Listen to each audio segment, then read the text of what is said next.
Hi, and welcome to Northwest Brew Talk. I'm Mike Rizzo. And I'm Michelle Rizzo. And this is episode number 45. Each week we promote the Washington brewing industry by talking to those people involved and drinking Washington beer. With almost 300 breweries, we try to highlight as many as possible every single episode. If you're new to the show, we suggest you check out our back catalog with some great interviews and lots of Washington beer. On today's show, we have an interview with Hop Nation, our brew news and views, and local music from Mozo. If you have any comments or questions, send us an email to nwbrewtalk@gmail.com. We are on Twitter at nwbrewtalk and on Facebook at facebook.com/nwbrewtalk. If you like the show and want to support us, why not become a patron? With a donation, we offer everything from guest hosting the show to a copy of our upcoming book, Washington Beer. Head over to nwbrewtalk.podbean.com for more details. To start the show, let's open our first beer. All right. These are a couple beers that we received. This first one we received from Snoqualmie Falls Brewing. Snoqualmie Falls Brewing is located in Snoqualmie and is open 7 days a week. They've got a huge tap room with a great-looking menu, and they're family-friendly, always something we are looking for. Definitely. All right, and this summer beer is obviously a little outdated, but we're hoping that it's still flavorful. This beer is crisp, clean, refreshing, and hoppy. Summer beer is a pre-prohibition Pilsner fermented with their ale yeast to impart more character to the beer compared to a lager yeast. A small amount of flaked maize and lots of Czech Saaz hops to give this beer a spicy herbal aroma and a dry finish. Great with meals or by itself during the warm summer months. Untapped rating of a 3.33, 5.6% ABV, and 32 IBUs. It was 50-some degrees out today, so I guess it was a warm, there we go. warm day. Unlike the past week or so, that's been in the 20s. Has a nice head on it. It's pretty good flavor, too. Yeah, it's definitely a little different. We tried a lot of their beers. Their beers were pretty good. Oh, yeah, definitely. And our son spilled some stuff. Some root beer. Yeah, pretty good. All right, I had a good start to the show. And on to our brew news and views.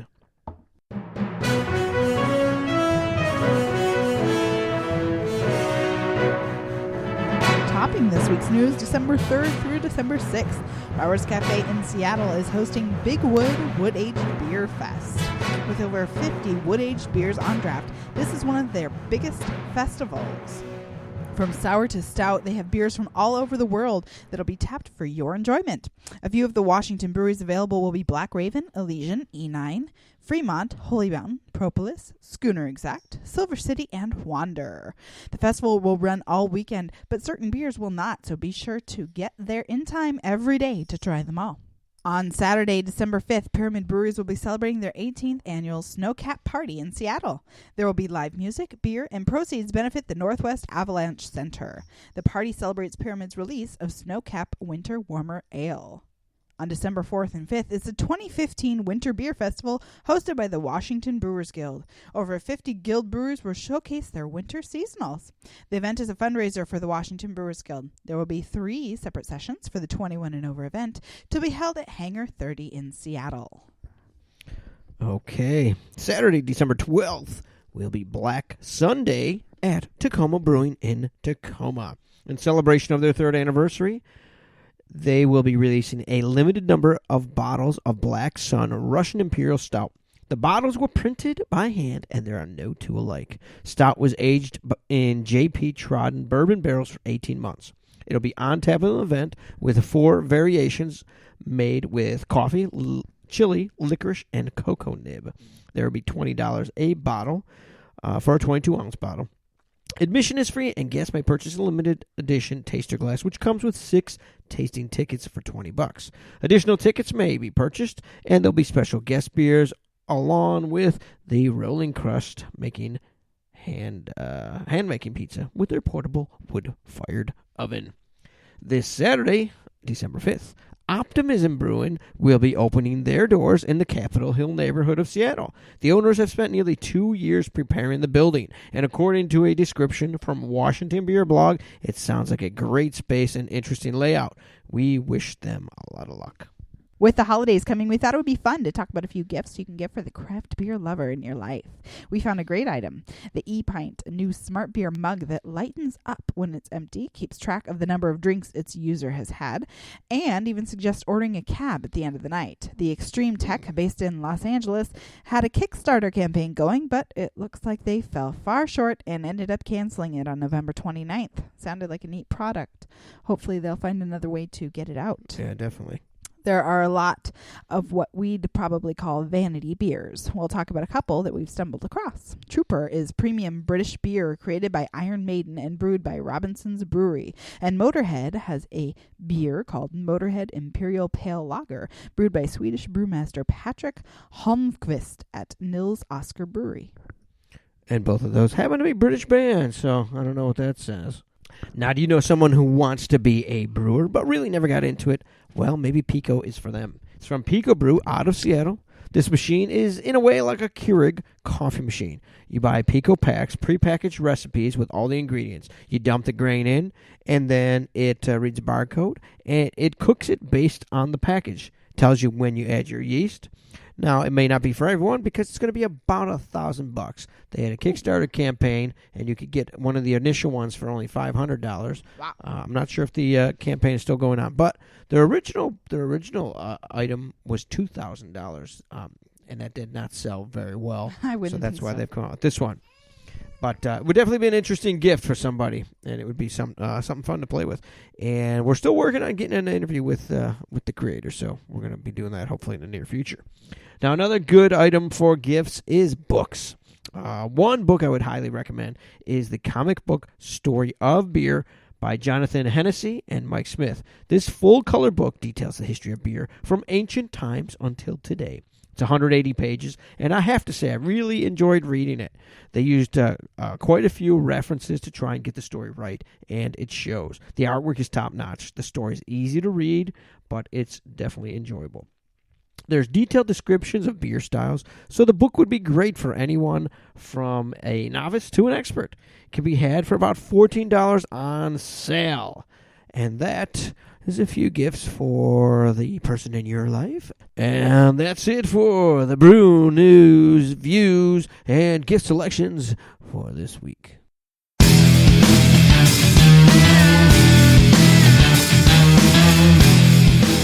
Welcome back to Northwest Brew Talk. If you want to submit news to Northwest Brew Talk, send us an email to nwbrewtalk@gmail.com. Or if you've not yet subscribed to our podcast, why not do it now? It's free and available anywhere you listen to podcasts, including iTunes, Podbean, and Stitcher. If you like us, a review or rating would be really appreciated. But most importantly, make sure to tell your friends about Northwest Brew Talk. All right, great. Now let's talk to Ben Grossman from Hop Nation. All right, we are here with Ben Grossman from Hop Nation in Yakima. How you doing today?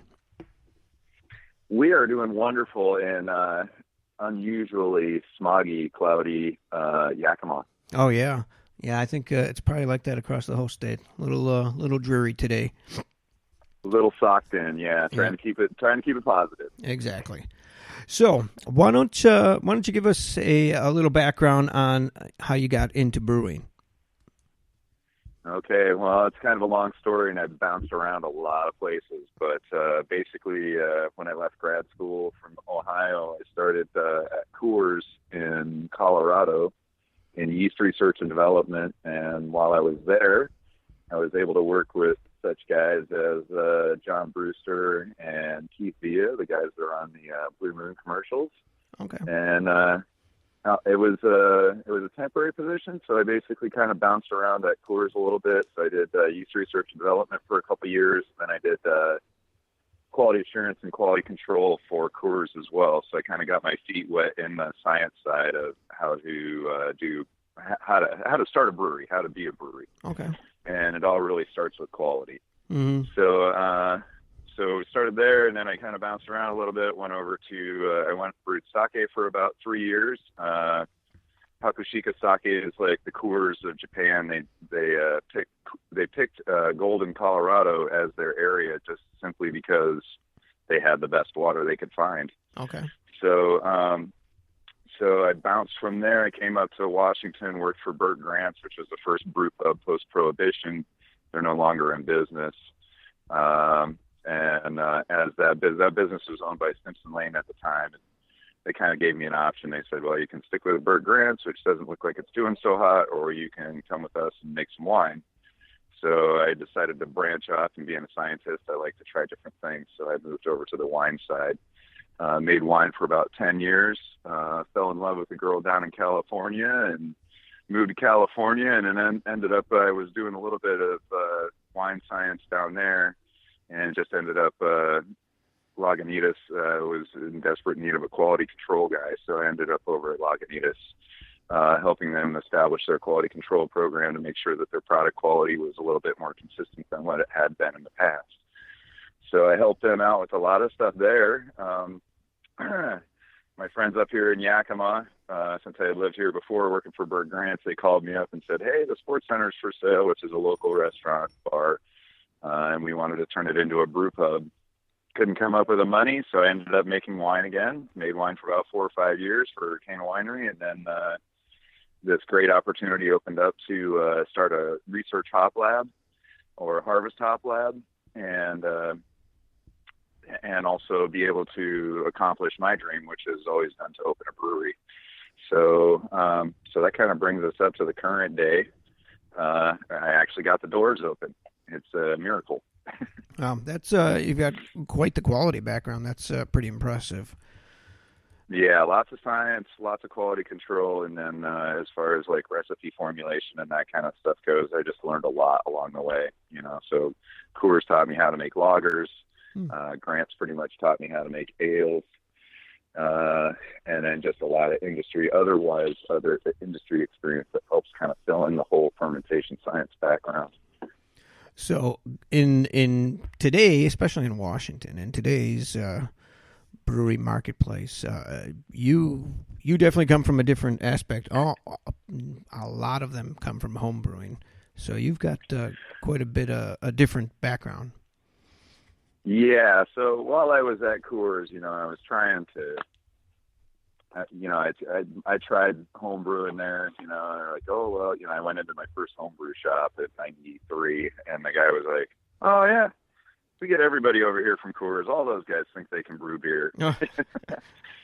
And so I started home brewing in 93, and I realized it's pretty tough. Recipe formulation is difficult, and especially on the home brew level, it's really hard to achieve any kind of level of consistency. So, So the transition from that to a professional to, doing my own show, I'm trying to take everything that I learned and apply it to not only great product formulation, but also trying to keep those things as consistent as possible.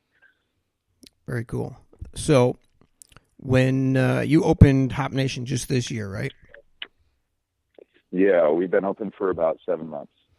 So we're brand new. Yeah. So, what type of beers did you want to bring to the public here?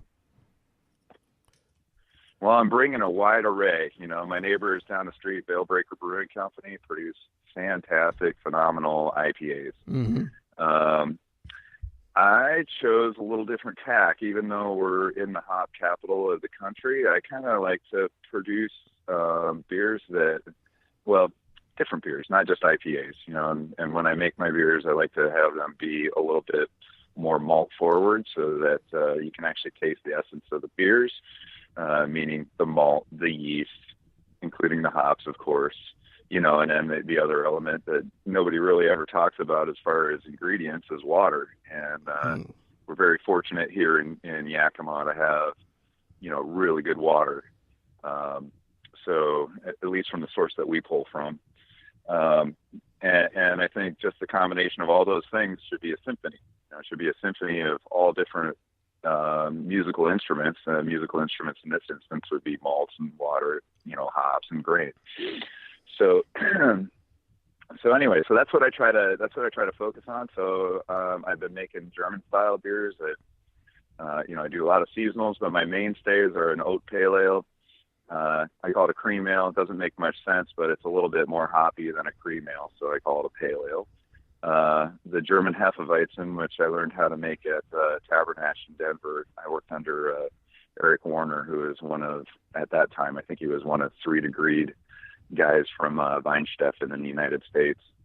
So I learned how to make German style beers from him, and he's still in the business. He works at I think he's the president of Carback Brewing Company, and they're down in Houston, and they're doing a really good job. But I lost my track of thought. I don't know where I'm at, but what kind of beers you were doing? Oh, that's right. So the oat pale ale, the Weissbier, which is a true German hef style, and then the last beer being an IPA, and it's more malt based again. Okay. And then I've done all sorts of I'm working on all sorts of seasonals. So I got a ESB, a Bach, which is a Helles Bach, not the darker Bach.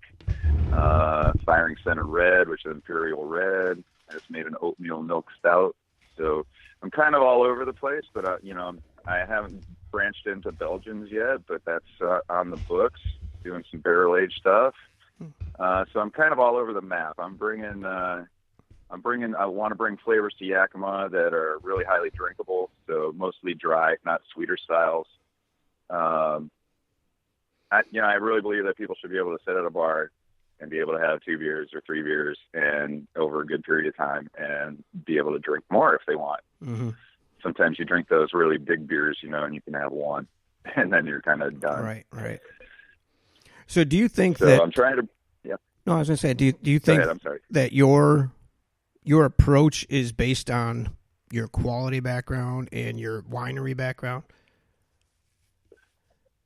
A lot of that comes into play. I mean, I would say that all that experience is really important. However, we all know that brewers have to wear so many other hats, right? Like plumber, electrician, mechanic. And so all those skills were developed along the way too. So you just, as you get into the industry, you got to know that stuff getting into the business. I think that's where probably a lot of home brewers are really well off, because they have to come up with ingenious contraptions to make the homebrew work and be consistent. But at the same time, it really helps to be in professional environments where, like say Coors, you just learn that you need a backup pump. They have 12-inch transfer lines. Most people in the industry have 1.5 inch if you're small. Right. And so they're moving a lot of beer, and they just, experience just teaches you, that once that 250 horsepower pump goes down, you're going to need one right behind it. Right. You can't stop. You got to keep going. Mm-hmm. So, just all those kind of like, brewing is a lot of art, but it's also a lot of science. And then there's also a lot of engineering. So, all those, I don't know. I think if I was 25 getting into the business, I'd be spending a lot of money on mechanics, because I wouldn't really know any of that stuff. Right. So yeah, I love where we're at in society now, because it's like, they say that where we're at in our culture is a direct reflection of beer. Okay. As technology and beer increased, mankind's what do you call that, quality of living went up. And that's not a bad thing. No, not at all. So, doing your malt forward beers, is that a reflection on your past also?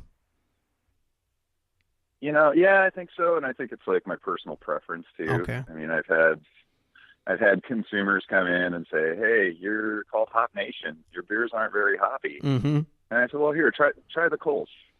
It's not a hoppy beer, traditionally, but if you taste that beer, the malt body is so light that the hops really shine through." And so, being in Yakima, I've had this like great opportunity to meet some of the great minds in the hop industry, and they've kind of been able to, throw me some experimental hops here and there. And so, though that beer is not very hoppy, when you taste it, you taste that experimental variety, and that's what I'm looking for, because I don't really, I've never brewed with many of these I haven't really brewed with any experimental hops up until this year. And so, I believe that, it is a symphony. And from my past, I've been a musician, and I've always felt that if the drummer's too loud, you can't hear the rest, or the singer has a hard time singing, or whatever. So really, it's I just look at it more in a musical sense, in that everything needs to complement each other to make something better. Synergy. Right. Yeah. Yeah, definitely interesting. So that's just my philosophy now. Now that people are like, well, you're in Hop Nation and your beers aren't hoppy enough. I'll throw some more hops in there. That's not a problem. You can always throw more hops in. Right. But I mean, hops are part of beer anyhow. It's not necessarily important to be able to like have hops, popping out at you all the time, because hops are just part of that flavor, as long as it's done right, like you said, like a symphony. Yeah, like a symphony. And like I said, my brother's down at Bale Breaker. They're doing a great job. I think that they're located in a hop field, really cool location, and they accentuate the hops that they grow. So so I think in their philosophy and what they want to produce, they're doing a phenomenal job. And that's really the great thing about the beer industry and the beer revolution that's going on right now, is that people can express themselves through their beer, which is something that didn't really happen in the past. Mm-hmm. I mean, this German Hefeweizen that I produce, if I tried to sell it in Yakima 10 years ago, I would have had a hard time producing even 2 batches. But it's my number 2 seller. People are enjoying different flavors, which is great. Yeah, people are more willing to experiment now than they ever used to be. Kind of like with food, people are willing to try. Yeah. things. Yeah, so I'm really enjoying seeing, that people are choosing, instead of yellow fizzy beer, even though I worked in that industry and I believe that they are phenomenal at what they do. There's a lot of other flavors out there. Yeah, definitely. And I didn't really understand that until I met Bob Foster, who worked at Coors. He was a doctorate in hop science. And he just said, I just wish we would add more hops to our beer. Oh, really? Yeah. Yeah, he'd been around the world. He'd traveled the world and tried all these different beers and realized, hey, man, there's something out there. There's more stuff out there, and Americans aren't even getting to enjoy it. Right. Yeah, they're definitely definitely with what's going on now. You definitely have your variety and the ability to pretty much go anywhere and find some good beer. Yeah, heck, even things that I considered, 15 years ago, back in 94 or whatever, things that I would never consider drinking, that's people are enjoying them. And I'm like, that is awesome. Yeah. So what size system do you have at Hop Nation? So I'm brewing on a 10-barrel system. When I make big batches, I have to, bigger beers, I have to double mash, because I don't have enough mash room to actually, and there's that engineering thing.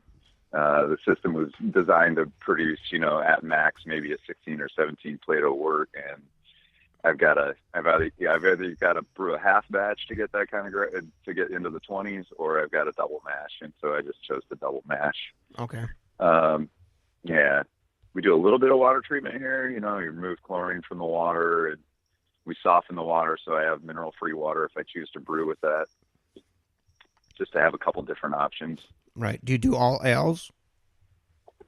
We do lagers, so I do one lager a year. Very expensive, but I just love Bach. Mm-hmm. I think it's a great style. It's super smooth, and the alcohol content's pretty high up there. It's just one of those kind of, I don't know. I just fell in love with it. The flavors to me in my mouth are that's just the bee's knees. That's what people should go for. And at first people were like trying it, going, this is different. And then by the end, it's a seasonal, so all my seasonals have been the rage. So everybody wants me to bring my seasonals back. But by the end of the season, I still get requests for it. Right. Where's the Bach? Yeah. You'll have to come back in the spring, because it takes, it's a month in the fermenter, and then it's 3 months in aging, and then it's ready to consume. So that's an expensive one. Yeah. Yeah. Tying up all your equipment. yeah, tying up a fermenter for a while is it's expensive, but again, it's like for me, it's about delivering a different experience for people, and really no one in Yakima is really doing a Bach. Mm-hmm. So, and that's the other thing is I'm just trying to adjust myself to not necessarily what other people are doing. I'm trying to do my own thing, but I'm also keeping in mind that there's other people trying to do similar stuff or the same, and I really want to differentiate myself by doing things differently. Right. So back to Yakima, what made you decide in the end to go there? I know you tried to go there, and then that fell through. Yeah. So, well, Yakima's been really interesting for me. It's you get a train right downtown. We're gonna have a hard time talking here in a second. We can wait if you want. Yeah, I'll just wait 2 seconds here for it to... That should be the last blast. Okay, so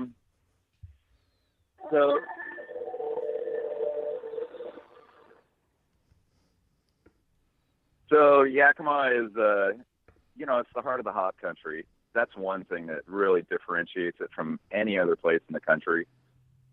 That was definitely a deciding factor. Working with Bert Grant was a deciding factor. And then there's this kind of strange voodoo around Yakima. That it's not voodoo. It's just the American folklore for Yakima.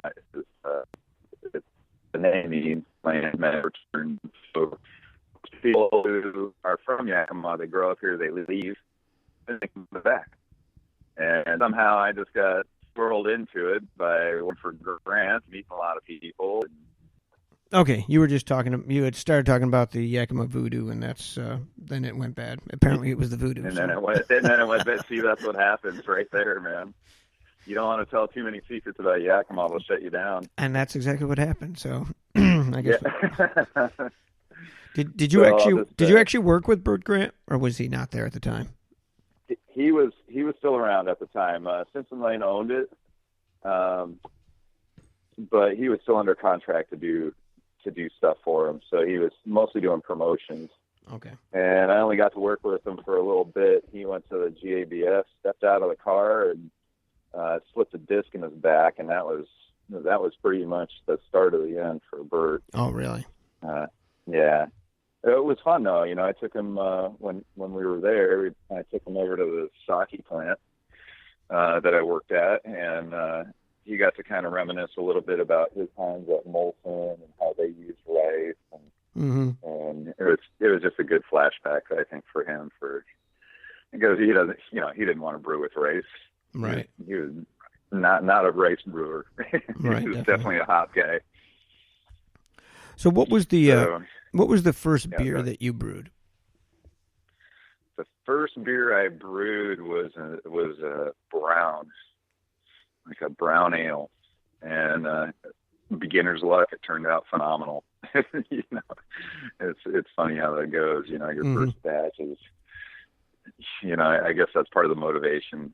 Once you try your second batch, getting all cocky and going, yeah, I can do this, and then your second batch doesn't turn out so hot. Right. And then the work begins. It's like, hey, this is easy. And like today, I think it's like brewing today is much easier because all the equipment's available. There's, if you want to buy a tank, how many different people can you buy a tank from? I know it takes 12 months to get one, but there's probably 7, 8, 9, or probably a good dozen suppliers of tanks. Whereas back then, like in the Bert Grant days, he struggled to just figure out how to put a system together. Yeah. It's like, how are we going to do this? We had sanitary milk fittings. And actually, a lot of their aging tanks were just old milk tanks in a big old rack. I've never seen anything like that in any of the breweries I've ever worked in. Oh yeah. Never seen it again. Yeah, it was, it was like, they just, like I said, the engineering side is really important, and they just did with what they had. Mm-hmm. It's exciting to be around, you like see different stuff and you're like, wow, that's amazing. Yeah, definitely. How did you guys come up with that? Yeah. Yeah, definitely. It's like you said, it's kind of like being a home brewer. If you own a home, you have to know how to do things.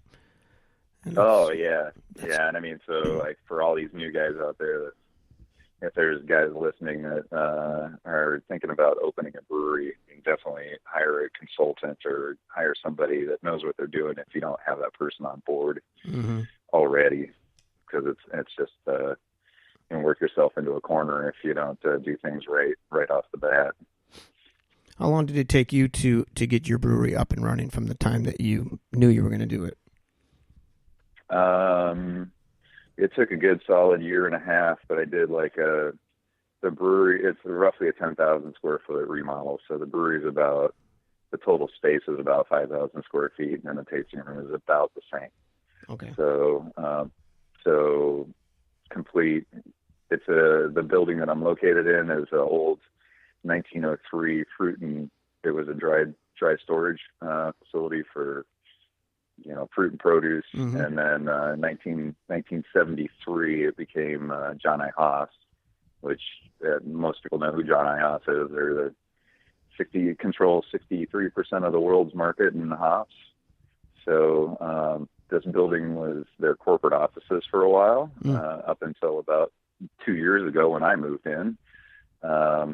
And they did all their science here. So they had a bunch of probably at least 8,000 square feet of laboratory space upstairs. Oh, wow. I use just a little portion of that for hop harvest and hop analysis. And then the rest of the space is currently being used for, agricultural quality control and quality assurance. So it continues on in its lab function. Very cool. Yeah, so we have a great location, really rustic, old warehouse style, right here on Fruit Row in Yakima, which is, I had Will Hollingberry? Yeah, Will Hollingberry in here last night. He owns he's one of the Hollingberry Sons, which is a big hop company. And he was in here, and he was just like, this is so phenomenal. I mean, Yakima just doesn't have this level of quality anywhere. This is amazing. So that was a nice compliment from somebody who also knows, the rest of the industry around the world. Right. So has the brewery met what your expectations are up to this point? Yeah, I was just looking back at my business plan yesterday, because it's always good to go back and see what you thought you were going to do versus what you're doing. And actually the beer production is just like spot on, exactly what I thought it was going to be. So I'm on line to do, annually about 750 barrels, which is about what I predicted I would be doing.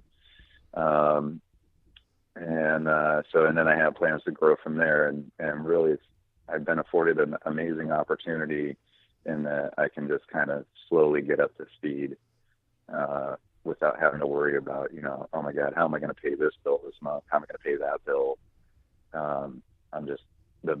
My banker really worked out a great deal for me. She helped me immensely in making sure that I had operating capital for at least 2 to 3 years before I would, if things weren't taken off, I would have trouble. So yeah, so I'm that's taking, great. Yeah.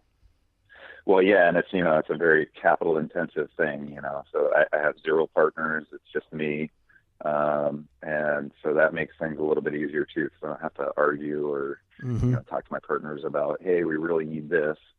It's like, well, if I really need it, I'm going to go get it. Right. So that's kind of nice. Well, yeah, that's very fortunate.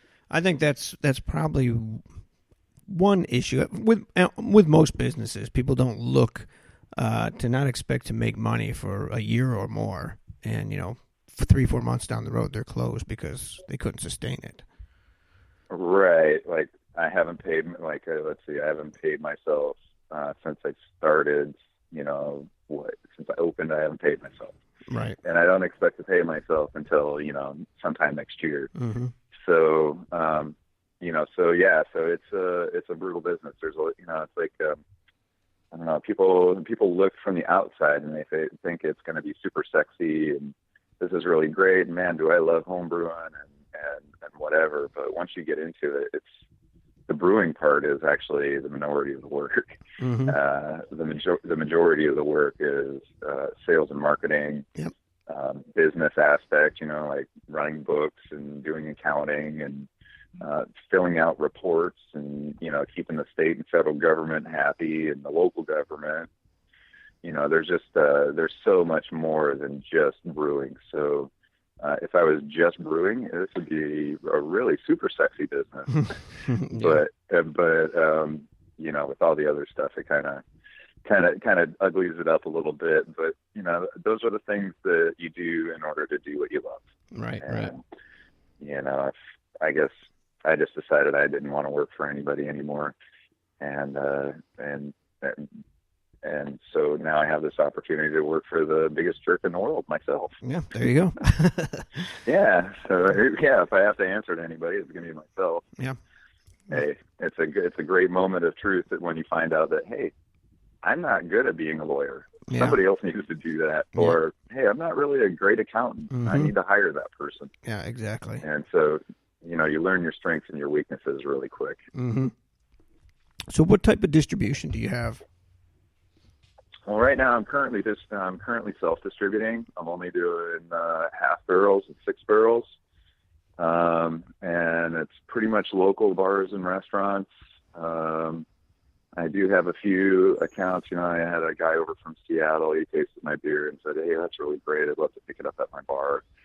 So I have one account in downtown Seattle that's occasional. And we got a couple accounts outside of town. Like the wineries seem to be doing really well for me because they, not everybody likes to drink wine. Right. So, they get out there and they have a choice of craft beer or wine. And they're like, well, the guys are like, I'll have a craft beer. And the lady's like, I'll drink through your flight of wine. Mm-hmm.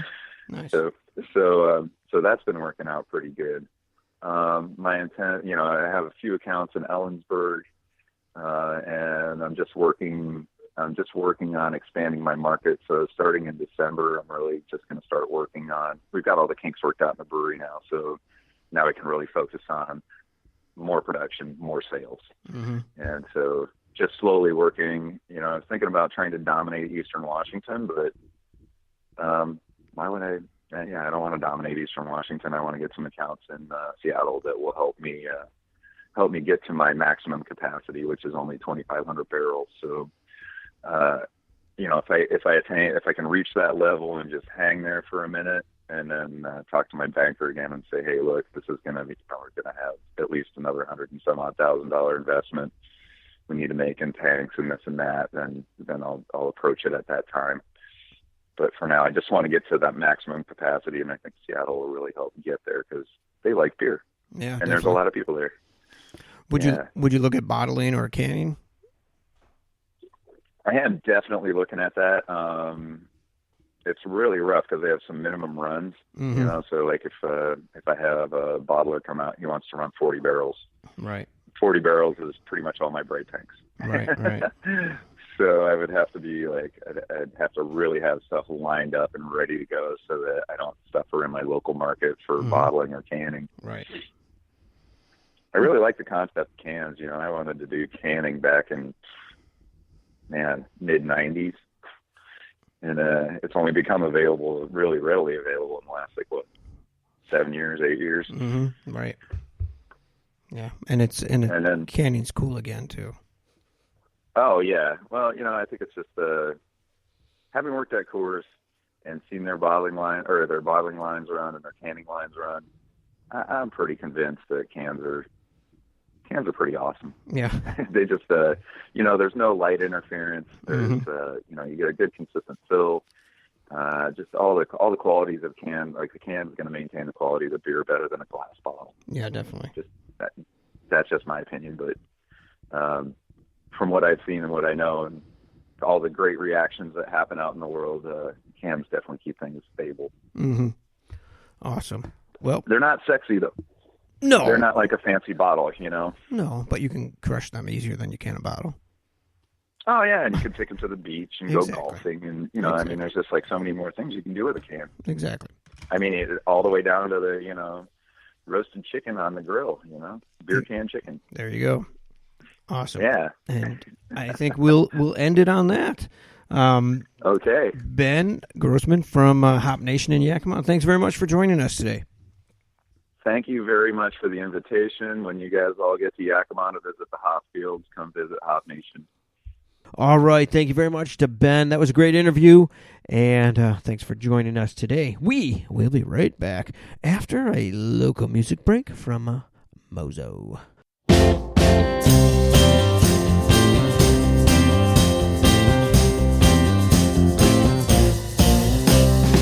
1,000 years ago and 1,000 before that, along the Black River people lived and worked and laughed. In 1916 it dried up and went away, 'cause the Lake Washington Ship Canal was run to Salmon Bay. Now there's concrete and glass above an ancient glacial lake, and all people do now is complain. They say there's too much traffic, man, it was different back in the day. And back in the day it was before eminent domain. And it's never coming back again. It's never coming back again. 'Cause the neighborhood has changed. The neighborhood has changed. The neighborhood has changed. The neighborhood has changed. The neighborhood has changed.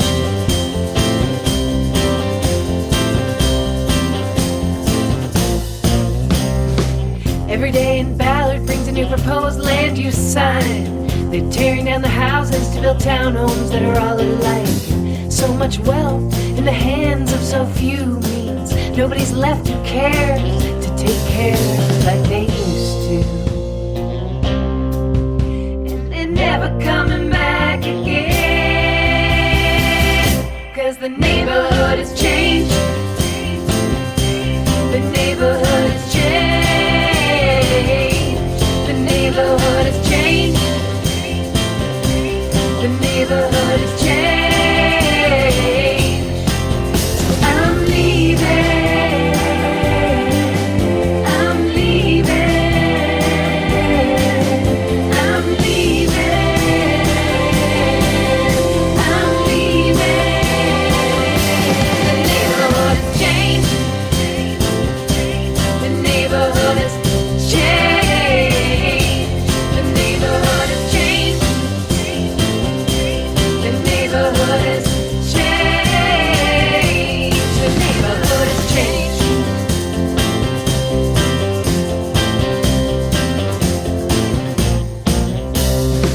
Life as we know it isn't life as we knew it be. Only thing steady is change. Life as we know it isn't life as we knew it be. Only thing steady is change. Keep it the history, teach the history, teach the history, steady is change. Teach the history, keep it the history, keep the history, steady is change. That was The Neighborhood Has Changed from Mozo. You can check them out at gomozo.bandcamp.com. If you want to have your music played on Northwest Brew Talk, contact us today. And now, let's try another beer. This time we have Dark Pony Coffee Stout from Berchman's Brewing. All right. And there's another one. We received this one from the brewery. Berchman's Brewing became fully operational in just January of this year. They do not currently have a tasting room and self-distribute, though they do have room to expand. And we did talk to Wow, look at that head. them a while back when we took a ride out to Yakima. Yeah, make sure to check our catalog. Yes, this is a lot ahead. We'll have to wait a moment here while this disappears. Well, we can talk about this Dark Pony Coffee Smells Stout. good. It's 40 IBU, 6% ABV, brewed with Yakima Valley hops, rich espresso, and dark chocolate. It has an untapped rating of 3.42. It is called Dark Chocolate Espresso Stout. Coffee Stout. Wow, you can really smell the coffee before I taste it. You Yeah. can smell the coffee. That's strong. Yeah, it's got a good smell to it. And the head, great head on it. I mean, it still has not dissipated. It is literally an inch and a half thick. You need a spoon to eat it with. Yeah. You can take you know what, on the back you can definitely taste some of those flavors, some of the chocolate. Definitely. Yeah, it's good, actually. I like it. All right. I want you to give me fresh beer. You serious? This week's fresh beer is on tap at Reuben's Brews. Just in time for the holidays, Holiday Ghost is a cranberry orange variation of their award-winning Ghost. It's fermented with their house lactobacillus culture and includes 10 pounds of fresh cranberries per barrel, sweet orange zest, a touch of coriander, and a hint of sea salt. Reuben's Brews has released their Holiday Ghost in 22-ounce bottles in the tap room. It will also be available on tap and for growler fills. Bottles are $7 each with a limit of 2 per person per day. And that brings us to the end of this episode of Northwest Brew Talk. Make sure you tune in next week when we chat with Mill Creek Brewing. This show is produced and edited by me with engineering help from Michelle Rizzo. If you want to contact us, you can email us at nwbrewtalk@gmail.com or on Twitter at nwbrewtalk. Until next time, I'm Mike Rizzo. And I'm Michelle Rizzo. Stay hopping, my friends.